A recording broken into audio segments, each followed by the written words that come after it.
গুলো খাও তাহলে পেঁয়াজ করি আলু ভাজা একটু পাতা ফ্রাই করে রেখে দিই হবে না হয়ে যাবে দেখ ও মা গো ঠিক আছে একটু আরে কত থাকবে তোমরা একটু দিয়ে বলে দিও আরে মামু মাটা বানাতে দিল না খেনা পুরো খেনা সাজা সাজা খেনা খেনা খেনা খেনা তোমার জন্য পুরো কেটেছি আমি মামু হ্যাঁ বানাবো না তান ঠিক আছে করে হ্যাঁ খাবার আরম্ভ করে এই এখন কি আয়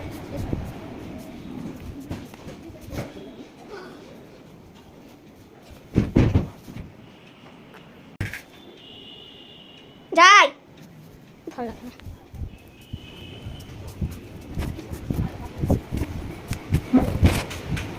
নে ধরবে যাই করতে স্পিচ স্পিচ বড় না বড় না পাবলিকা এটা লাইন দিতে করতে দিতে আমি মারা করতে